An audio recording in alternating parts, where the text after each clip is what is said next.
The summer sun beat down on Pine Valley Public Pool as Staff Sergeant James Cooper pulled into the parking lot in his dark blue pickup truck. His 8-year-old daughter Sarah bounced excitedly in the passenger seat, her pink swimming bag clutched tightly to her chest. It was their first father-daughter day since Cooper had returned from his third deployment in Afghanistan 3 weeks ago. "Remember, sweetheart, safety first," Cooper said as he helped Sarah out of the truck. He stood tall at 6'2", his military haircut and naturally athletic build making him stand out among the casual weekend crowd. But his eyes were soft as he looked down at his daughter, who had grown 2 inches taller during his 9-month deployment. The pool area was already busy for a Saturday afternoon. Families had claimed their spots with colorful towels and umbrellas, and the air was filled with the happy screams of children playing and the strong smell of sunscreen. Cooper chose a quiet spot near the deep end, away from the most crowded areas. He had always preferred to have a good view of his surroundings, old habits from his military training that had kept him alive more than once. Sarah could barely contain herself as Cooper helped her apply sunscreen. "Can I go swim now, Daddy, please?" she asked, her blue eyes sparkling with excitement. She had inherited his eyes, but everything else, her brown hair, her smile, her endless energy, was pure Janet, his late wife. "Just a minute, Princess," Cooper replied, making sure he hadn't missed any spots with the sunscreen. He was extra careful these days, trying his best to be both mother and father since Janet's passing 2 years ago. "Now remember the rules." Sarah rolled her eyes but smiled. "No running near the pool, no going into the deep end without you, and always stay where you can see me," she recited perfectly. Cooper nodded, giving her a gentle pat on the shoulder. "That's my girl. Go have fun, but be careful." As Sarah ran off to join some other kids her age in the shallow end, Cooper set up their spot. He laid out their towels, positioned the umbrella for shade, and placed their cooler within easy reach. His movements were precise and efficient, just like everything else he did. 15 years in the Army had ingrained these habits deeply. Cooper sat down on his towel, but his relaxed posture didn't tell the whole story. His eyes constantly scanned the area, an automatic behavior that had become second nature during his tours of duty. He watched Sarah splashing with her new friends, a small smile playing on his lips. These were the moments he had dreamed about during those long nights in the desert, just being a normal dad, doing normal things with his daughter. The lifeguard, a young man probably in his late teens, sat in his elevated chair, occasionally blowing his whistle at running children. Families chatted and laughed, sharing snacks and taking pictures. An elderly couple did slow laps in the designated swimming lanes. Everything was peaceful, normal, perfect. Cooper checked his watch, 2:15 p.m. They had plenty of time before dinner. He pulled out a bottle of water from their cooler and took a long drink, enjoying the simple pleasure of being home, being safe, being with his daughter. The sound of Sarah's laughter carried across the pool, making his heart swell with pride and love. A group of mothers sitting nearby kept glancing in his direction, probably wondering about his story. Cooper was used to it. Single dads at the pool were still somewhat of a novelty, especially ones with his military bearing. But he didn't mind. His focus was entirely on making this day special for Sarah. Little did Cooper know that this peaceful Saturday afternoon was about to take an unexpected turn. As he watched his daughter playing Marco Polo with her new friends, the rumble of approaching motorcycles echoed from the parking lot. The sound was still distant, but to Cooper's trained ears, it carried a note of approaching trouble. Still, he remained calm, hoping this would be just another ordinary day at the pool with his beloved daughter. The peaceful atmosphere at Pine Valley Public Pool shattered as 5 motorcycles roared into the parking lot. The bikes' engines were unnecessarily loud, and their arrival made several small children cover their ears. Cooper watched as the bikers parked their machines in a row, taking up multiple spaces meant for cars. The group swaggered through the pool entrance, ignoring the teenage girl at the check-in desk who tried to stop them to collect the entrance fee. They were an intimidating sight. All 5 men wore leather vests covered in patches, despite the hot weather. Their leader, a tall man with a skull tattoo on his neck, carried a 6-pack of beer in one hand. "No alcohol allowed," the young lifeguard called out weakly from his chair, but his voice cracked with nervousness. The bikers just laughed, making the poor kid sink lower in his seat. Cooper observed them carefully while pretending to read a magazine. The leader, whom the others called Snake, seemed to be in his mid-30s. 2 of his friends were younger, probably in their 20s, with matching shaved heads and multiple piercings. The other two were older, heavy-set men with long beards and arms covered in tattoos. Parents began moving their children away as the bikers claimed a large area near the shallow end, right where Sarah was playing. Cooper felt his jaw tighten, but he remained still, watching.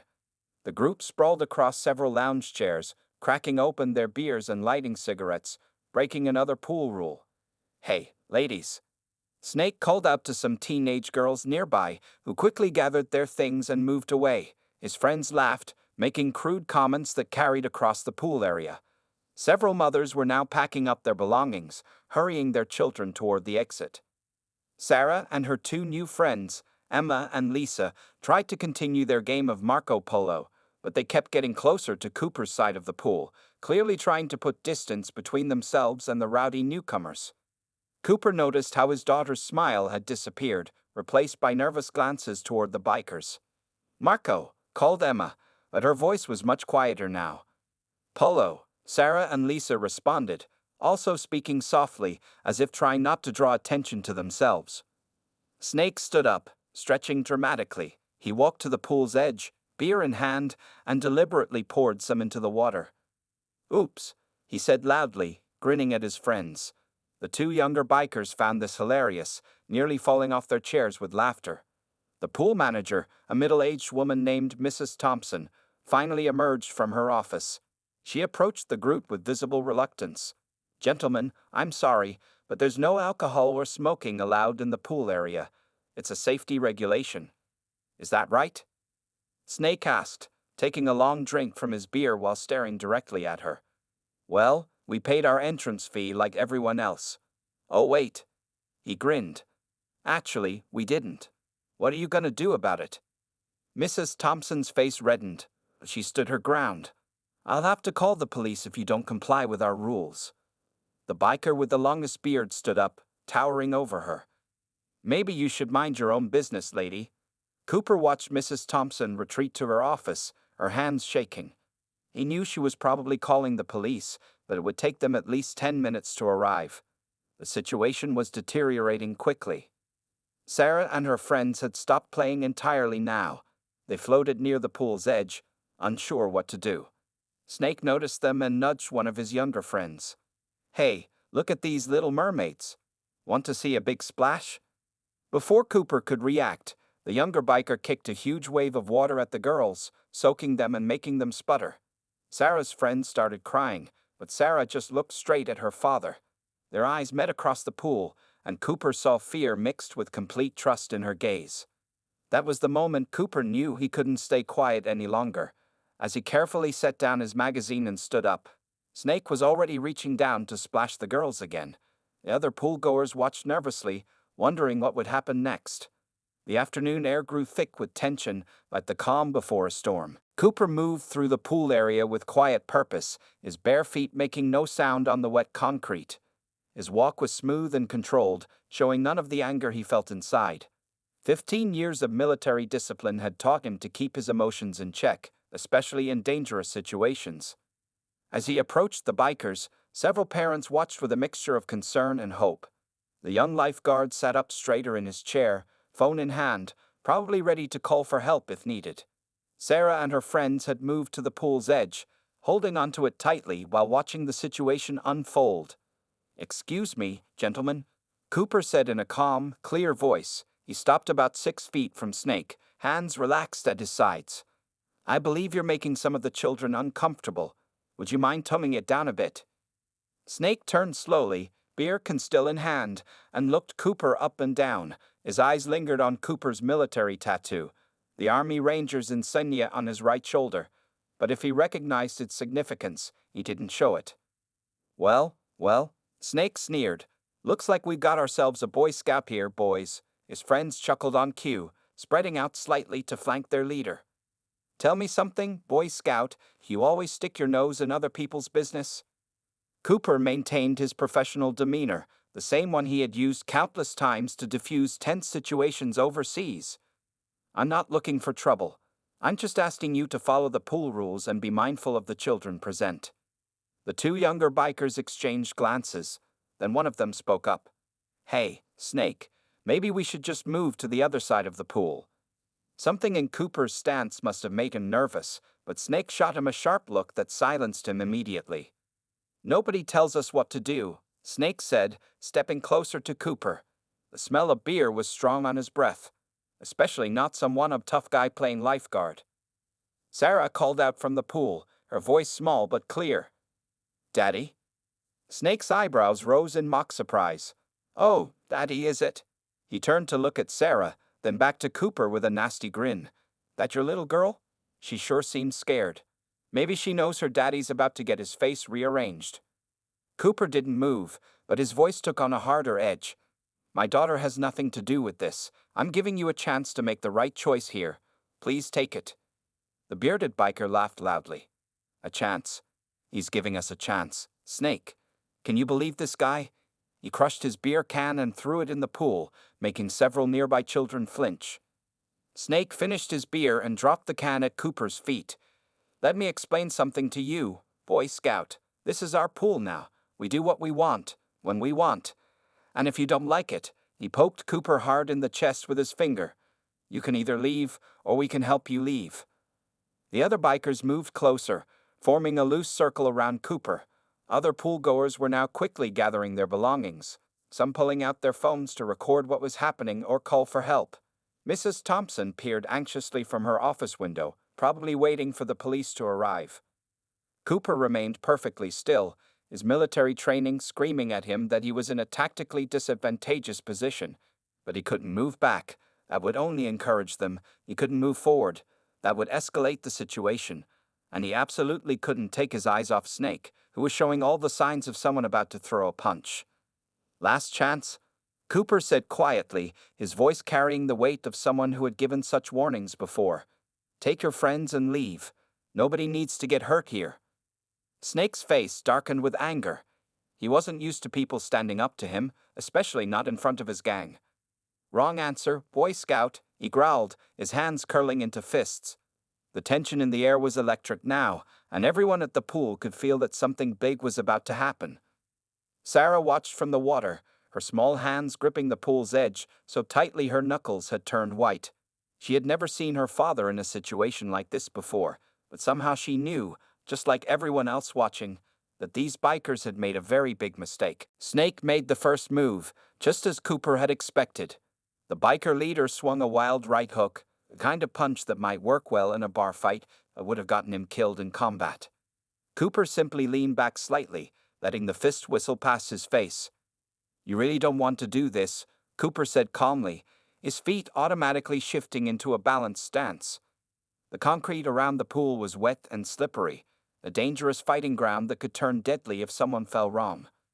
The two younger bikers moved in from the sides, while the bearded ones blocked Cooper's path backward. They thought they had him trapped. What they didn't realize was that Cooper had spent years training for exactly these kinds of situations, though usually with higher stakes and deadlier weapons. Hold his arms, Snake ordered, his face red with embarrassment at missing his punch. Let's see how tough he is when he can't move. Sarah's voice carried across the pool. Someone help my daddy. But Cooper didn't need help. If anything, he was more worried about helping these men avoid a serious mistake. The younger bikers lunged forward together. Cooper sidestepped smoothly, causing them to crash into each other. Their boots slipped on the wet concrete, and they stumbled, looking more like clumsy dancers than threatening thugs. A few nervous laughs came from the watching crowd, which only made Snake angrier. You think this is funny? Snake pulled something from his back pocket, a switchblade knife that glinted in the afternoon sun. Several people gasped, and someone shouted that they called the police. Cooper's expression didn't change, but his eyes focused on the blade. His training kicked in automatically. Assess the threat, plan the response, protect the civilians. He was acutely aware of Sarah watching from the pool, of all the children who might see this turn violent. A knife at a public pool, Cooper said, his voice carrying so everyone could hear. That's a felony charge. Are you sure you want to add that to the assault charges you're already facing? One of the bearded bikers put his hand on Snake's shoulder. Hey, man, maybe we should. Shut up. Snake shrugged off the hand. Nobody makes us look stupid. Nobody. He slashed the knife through the air in what he probably thought was a threatening way, but to Cooper's trained eye, it just showed how little he knew about actual combat. The crowd had backed away, forming a wide circle around the confrontation. Some were recording with their phones, which Cooper knew would be helpful later for the police. The young lifeguard had climbed down from his chair and was helping kids get out of the pool, away from danger. "Sarah," Cooper called out, never taking his eyes off Snake, "go with the lifeguard now." "But Daddy." "Now, Sarah." His tone left no room for argument. He heard the splash of her leaving the pool and the sound of wet feet running on concrete. Snake grinned nastily. "Afraid your little girl will see what happens next." "No," Cooper replied steadily. "I just don't want her to worry. You see, I've been in real combat, fought against real enemies. You're just a bully with a knife who likes scaring kids. Trust me when I say this won't end well for you." Something in Cooper's voice, the absolute certainty of his words, finally seemed to register with the other bikers.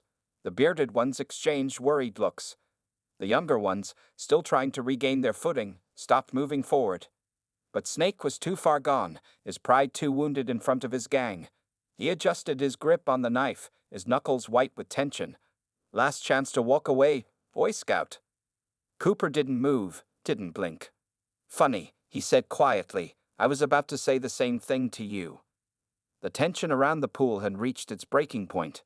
Everyone knew that the next few seconds would determine how this confrontation would end. And as Snake's face twisted with rage and he started to move forward, Cooper's combat-trained mind was already 3 steps ahead, planning exactly how to end this with minimal damage, to everyone except, perhaps, these bikers' pride. Snake charged forward with his knife, exactly as Cooper had anticipated. Time seemed to slow down, a familiar sensation Cooper had experienced many times in combat. His trained mind processed everything in rapid sequence. Snake's poor balance, the wet concrete, the positions of the other bikers, the distance to the pool's edge. Cooper moved like water, fluid and unstoppable.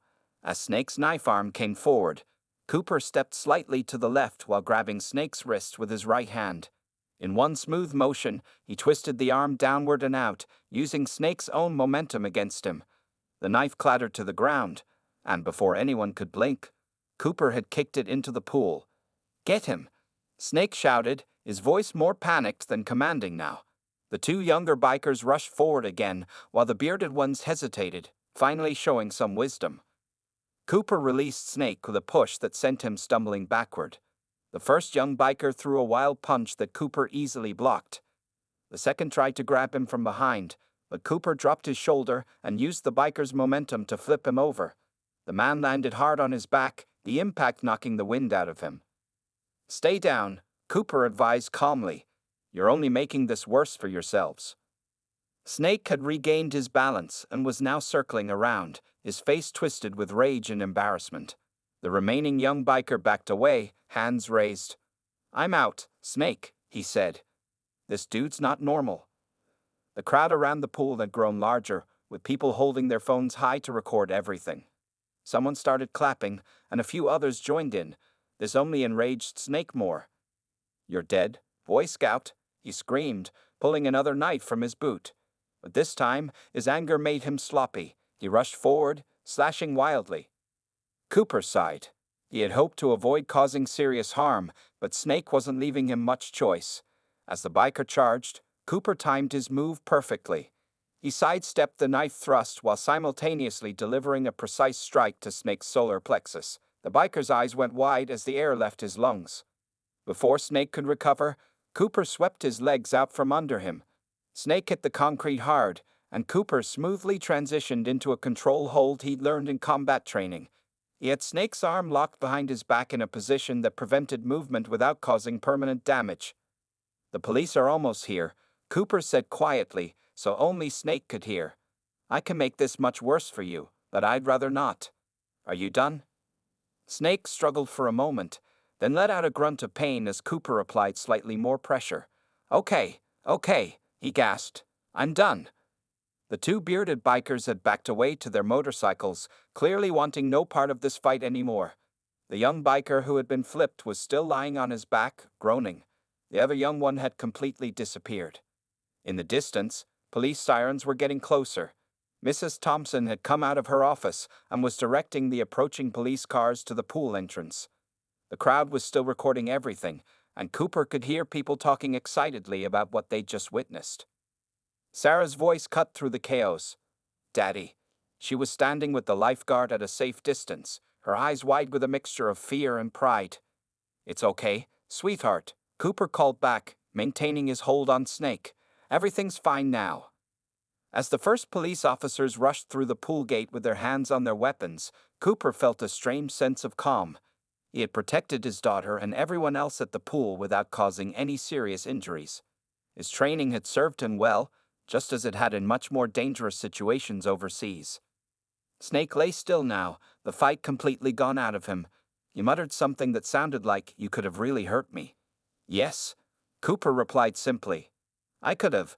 Remember that the next time you think about bothering families at a public pool." The police moved quickly and professionally, securing the scene within minutes. 4 officers approached with their hands on their holsters, but they relaxed slightly when they saw Cooper's controlled demeanor. He kept Snake pinned until an officer was ready to handcuff him. "I'm Staff Sergeant James Cooper, U.S. Army Rangers," Cooper said calmly as he released Snake to the police. "This man and his friends were harassing families and pulled knives at a public pool. One knife is at the bottom of the pool, and he dropped the second one over there." He pointed to where the second knife lay. Officer Rodriguez, according to his name tag, nodded respectfully when he heard Cooper's rank. "We've got multiple calls about this incident, Sergeant. Looks like plenty of video evidence, too." He gestured at the crowd still holding up their phones. Snake struggled against the handcuffs, his face red with rage and shame. "He assaulted us. We're pressing charges." A chorus of voices from the crowd immediately contradicted him. "That's not true. They started it. They had knives. He was protecting the children." People began coming forward, eager to share their videos and give statements to the police. Mrs. Thompson approached with a thick pile of incident report forms in her hands. "Officers, I have statements from our staff and several witnesses. These men refused to pay entrance fees, brought alcohol and weapons onto the premises, and harassed multiple families before Mr. Cooper intervened." The young lifeguard, looking more confident now, added, "I saw everything.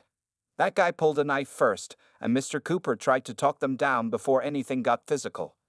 Sarah had been waiting patiently with one of the female officers, but now she couldn't hold back anymore. She ran to her father, wrapping her arms around his waist. Cooper hugged her close, checking her for any signs of distress. "Are you okay, sweetheart?" he asked softly. Sarah nodded against his chest. "I was scared, but I knew you'd protect us. You were like a superhero, Daddy." The 2 bearded bikers were being questioned near their motorcycles. Cooper overheard them distancing themselves from Snake's actions, claiming they never meant for things to get violent. The young biker who had been flipped was sitting on a bench, holding an ice pack to his back and looking thoroughly embarrassed as he gave his statement. Officer Rodriguez returned to Cooper with a notebook. "Sergeant, we'll need your statement too, but I want you to know you handled this situation exceptionally well. Some of our officers recognize Snake and his gang. They've been causing trouble all over town." As Cooper began giving his statement, families started returning to the pool area. Several parents approached to thank him, and children looked at him with a mix of awe and curiosity. One little boy tugged on his mother's hand and whispered loudly, "Mom, is he really a soldier?" The police found Snake's criminal record on their database. He was already on probation for assault. As they led him to a police car, he had lost all his previous bravado. The tough gang leader now looked small and defeated. Mrs. Thompson addressed the crowd through her megaphone. "The pool will remain open. Free admission for the rest of the day, and complimentary ice cream for all children." This announcement was met with cheers from the families who had stayed. Sarah looked up at her father as he finished giving his statement. "Dad, can we stay for the ice cream?" Cooper smiled, feeling the last of the combat tension leaving his body. "Of course we can, Princess. But first, I think the police need to fish a knife out of the pool." The police dive team was already setting up their equipment, treating the knife retrieval as evidence collection. Cooper watched them work, remembering similar procedures from his military training. But here, surrounded by happy families and holding his daughter's hand, those memories felt very far away. "You know, Sarah," he said, watching as kids began cautiously returning to the pool. I think this turned out to be quite an exciting day at the pool after all. Sarah squeezed his hand. The best day, Daddy. Can we come back tomorrow? Cooper laughed, drawing smiles from nearby officers. Let's see if we can have a quieter visit next time. The next morning, Cooper's phone wouldn't stop ringing. The local news had picked up the story, and videos of the incident had gone viral on social media. People were calling him a hero, though Cooper didn't feel like one. He had just done what any trained soldier would do, protect civilians from harm. Look, Daddy, you're on TV again. Sarah called from the living room. Cooper walked in to see a news reporter standing outside the Pine Valley Public Pool, talking about yesterday's events. Local Army Ranger stops dangerous gang at family pool. Read the headline across the screen. They showed clips from bystanders' phones, though the station had edited out the most violent parts. Cooper watched himself moving with practiced efficiency, neutralizing threats while minimizing harm. Your daddy's famous now, Emma's mother said when she dropped them off to play with Sarah. The two girls had become closer friends after sharing yesterday's experience. The whole town's talking about what happened. Cooper politely thanked her but felt uncomfortable with all the attention. He had faced much more dangerous situations during his deployments, situations the public would never know about. This felt different, more personal, because it involved his daughter and his community. The police called mid-morning with updates. Snake and the young biker who had fought were being charged with multiple offenses: assault, carrying weapons in a public space, endangering minors, and violating probation. The two bearded bikers received citations for trespassing and public drinking, but were cooperating with the investigation. The fifth biker, who had run away, turned himself in that morning. The DA wants to talk to you, Sergeant Cooper, Officer Rodriguez said over the phone. These guys have been terrorizing local businesses for months. Your incident might help us shut down their whole operation. Mrs. Thompson also called, asking Cooper to meet with the pool's management board. They wanted to discuss improving security measures and possibly offering him a position as a safety consultant. Cooper agreed to hear their proposal, though he didn't want payment for helping keep his community safe. Around lunchtime, Sarah asked to visit the pool again. Cooper hesitated, worried she might be traumatized by yesterday's events, but his daughter surprised him. I'm not scared, Daddy, she said firmly, showing the same determination he often saw in the mirror. You showed me that bad people don't win when good people stand up to them. Plus, Emma and Lisa want to finish our Marco Polo game. Cooper smiled, proud of his daughter's resilience. All right, princess, get your swimming bag. When they arrived at the pool, they found it busier than usual. Word had spread about Cooper's actions, and many parents felt safer knowing the gang had been dealt with. The teenage lifeguard stood straighter when Cooper walked in, offering a respectful salute that made Sarah giggle. Mrs. Thompson had posted new security rules at the entrance, and a private security guard now checked IDs at the gate. Your father inspired these changes, she told Sarah.